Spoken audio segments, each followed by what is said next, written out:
Olá, essa é uma iniciativa da DED, quando nós paramos por alguns momentos para buscar na doutrina espírita a consolação que necessitamos, especialmente nesses momentos difíceis em que estamos fechados, para que possamos nos abrir.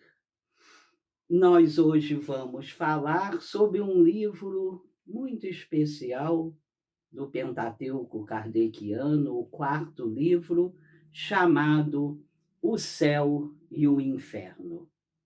Há muitas outras traduções, essa eu tenho usado no momento, e interessante lembrarmos que o livro O Céu e o Inferno vem justamente nos mostrar que céu e inferno, como antes concebíamos, não existe. O que existe são inúmeras moradas na casa do Pai, todas elas, absolutamente todas, cobertas pela misericórdia divina. Vamos ver coisas interessantíssimas nesse livro, mas hoje eu vou focalizar apenas um pequeno capítulo que está aqui, o capítulo 1 da segunda parte, que se chama A Passagem. Nós vamos, então, começar um pouco mais a tentar sair da superficialidade dos conhecimentos, os aprofundando, sabendo que sempre que aprofundamos os nossos conhecimentos, diminuímos a nossa ignorância acerca dos assuntos espirituais, diminuindo assim angústias e ansiedades. Nós vamos ver aquele episódio evangélico lindo, muito afetivo, quando Nicodemos, um doutor da lei, sabendo superficialmente do processo misericordioso das vidas sucessivas, uma determinada noite, procura Jesus. Espera a noite cair, coloca uma capa, um capuz e vai até Jesus. Pede a Jesus para lhe dizer como aconteceria. Pergunta a ele como mestre: voltarei a nascer?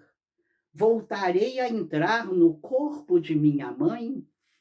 E a gente sabe que Nicodemos era muito alto, sua mãe era muito pequena, o que o escandaliza ainda mais. Muitas vezes nós nos comportamos também como Nicodemos modernos. Falamos, acreditamos na reencarnação. Nos dizemos reencarnacionistas, mas não saímos da superfície desse conhecimento e continuamos como no Antigo Testamento, a temer a morte, que nos parece uma tragédia, que nos parece uma punição.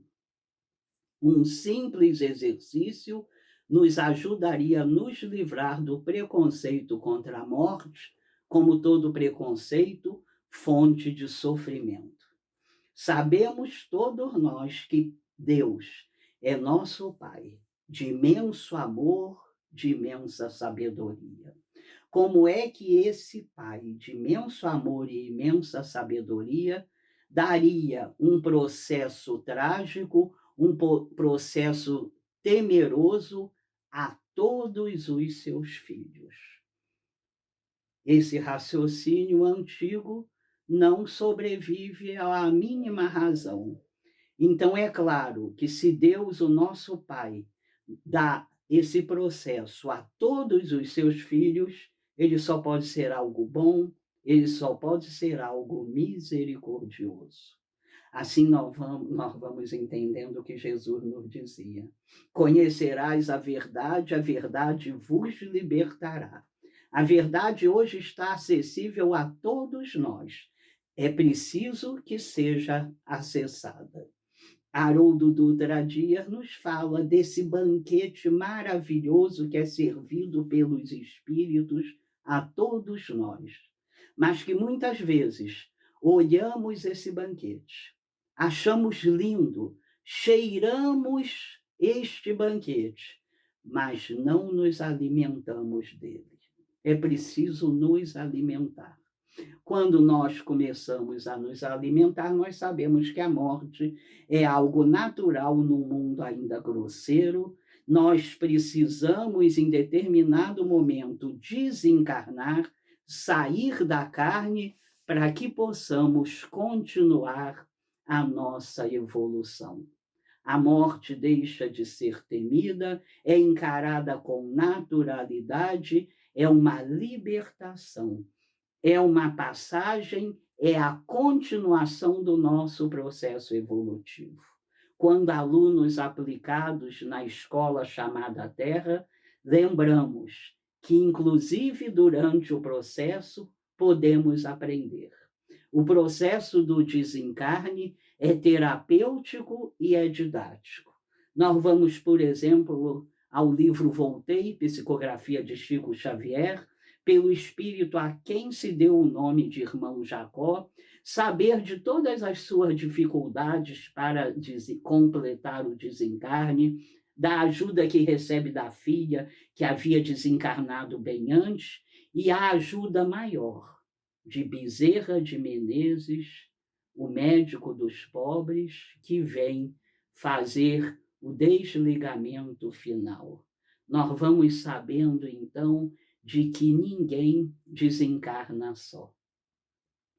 Quando nascemos, estamos vindo do mundo espiritual para o mundo físico. E aqui no mundo físico há uma série de espíritos encarnados ajudando, recebendo esse bebê. O mesmo acontece no momento inverso. Quando desencarnamos, estamos no mundo físico, voltando ao mundo espiritual. Lá encontramos uma série de irmãos do mundo espiritual que nos auxiliam nesse processo. Agora é preciso ajudar, é preciso compreender, naturalizar esse processo para que possamos ajudar.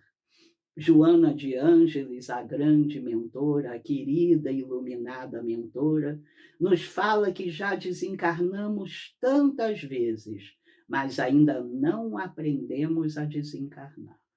Costumamos dar um trabalho enorme para essas equipes. É preciso, é necessário e é possível nos prepararmos para o próximo desencarne. Já desencarnamos inúmeras vezes, já viemos tantas vezes aqui. Pela nossa dificuldade de amar a tudo e a todos, sabemos que viremos mais inúmeras vezes.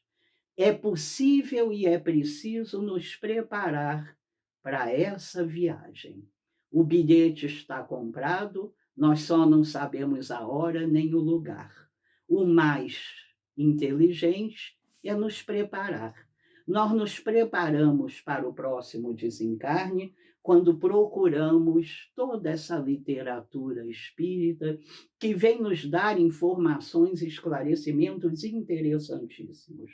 Logo após esse pequeno capítulo, A Passagem, do livro Céu e o Inferno, começa o capítulo chamado Espíritos Felizes. Não espíritos puros, mas espíritos felizes. Logo, a primeira mensagem é a mensagem do espírito Samson, quando nós vamos ver, como dizia Kardec, uma verdadeira autópsia espiritual, quando ele relata com detalhes maravilhosos o seu processo de desencarne. O que precisamos é fazer essa busca. Chico Xavier, no livro Cartas e Crônicas, psicografou um texto maravilhoso chamado Treino para a Morte. Traz em cada parágrafo uma medida prática para nos prepararmos para a próxima crise da morte, que varia de pessoa para pessoa, que tem o tempo e o peso imensamente variável e que é a elevação moral que dita o tempo em que passaremos nesse processo e a forma com que o viveremos.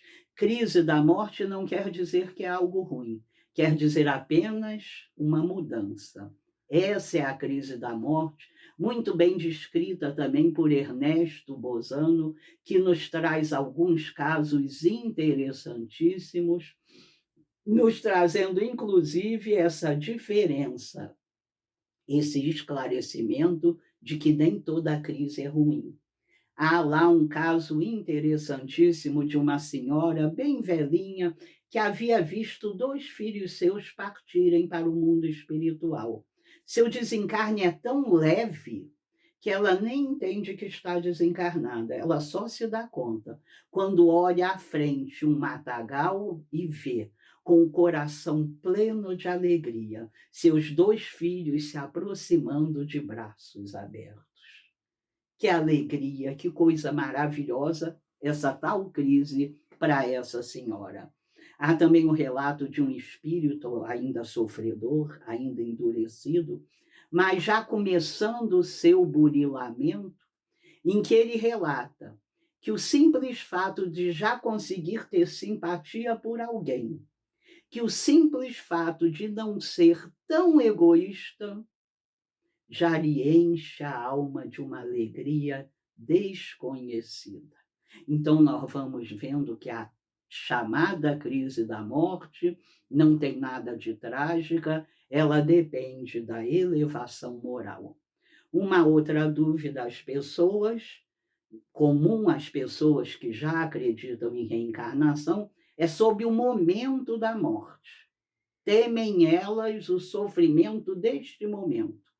No Livro dos Espíritos, na questão de número 154, Kardec pergunta a esses seres se é doloroso esse momento. Recebe como resposta não. E algo extremamente esclarecedor depois. Normalmente, durante a vida, encarnados, nosso corpo físico sofre muito mais do que nesse momento. É isso que a doutrina, que o Consolador prometido por Jesus vai fazendo a cada um de nós. Após o momento do desencarne, há um momento chamado de perturbação espiritual, em que naturalmente há uma certa confusão.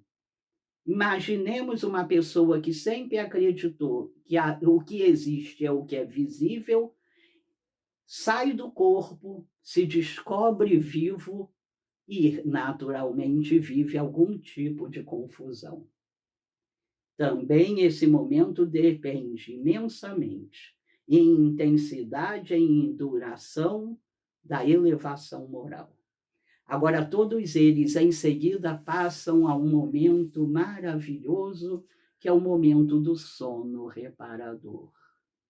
É um momento em que vamos reparar as nossas energias para que possamos nos encontrar conosco mesmo e continuar os nossos caminhos até a perfeição relativa das criaturas. Nós, então, começamos a perder o medo da morte.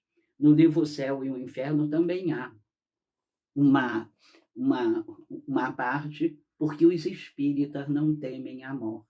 Nós vamos ver esse assunto em inúmeros livros, nós vamos ver em toda a série A Vida no Mundo Espiritual, que começa com o Nosso Lar, o 13º livro, e A Vida Continua, nós vamos ver inúmeras ocorrências para ir nos esclarecendo esses detalhes.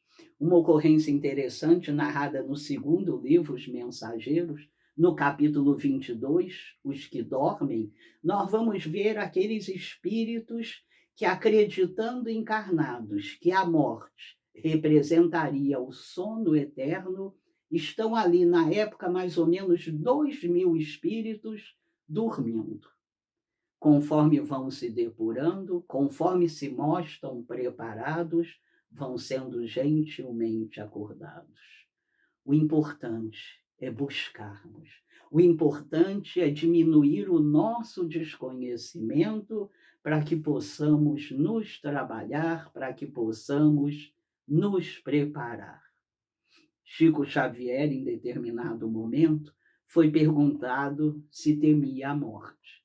Com aquela sua simplicidade, a sua doçura e também a sua sabedoria imensa, responde: medo não, mas também não tenho pressa. Que nós possamos chegar a esse momento de não temer a morte, sabendo que este é um processo natural a seres que estão encarnados num mundo de provas e expiações, ocupando corpos tão grosseiros. E que também não tenhamos pressa. Lembremos sempre que a morte não se atrasa, a morte não se adianta, a não ser no caso triste do suicídio, esses também benditos pela misericórdia divina. Ninguém está só. Ninguém perde a paternidade divina. Vamos nos esclarecendo, vamos nos tratando, vamos aproveitando esse momento em que estamos fechados para que possamos nos abrir. Vamos aproveitar para nos dedicar um pouco mais a nos iluminar a mente, para que em seguida possamos iluminar os nossos corações. Ao voltar mais uma vez ao mundo espiritual, ninguém perguntará a nossa religião. Ninguém perguntará se fizemos trabalho voluntário, se fizemos palestras, se dirigimos casas espíritas. Nada disso é importante. Esses são primeiros passos para nós. O que nos será perguntado, o que será avaliado, pensamentos e sentimentos que precisam ir saindo do senso comum para o senso crístico. A retirada de qualquer preconceito, a retirada de qualquer discriminação, a melhora de pensamentos e sentimentos, apenas isso será o nosso advogado no próximo desencarne. Que aproveitemos essas bênçãos, que aproveitemos tanta misericórdia que agora conseguimos ver numa forma muito mais lúcida para fazer o trabalho necessário. Ninguém morre. Uma vez criados por Deus, jamais deixaremos de existir. Uma única existência enorme, com inúmeras passagens pela Terra, pelo corpo físico, para que possamos nos sensibilizar, quebrar nossos corações ainda endurecidos, tornando-os cada vez mais compassivos e nos iluminando, nos amanciando e nos tornando, a cada dia, pequenos testemunhos da mensagem cristã. Muito obrigada.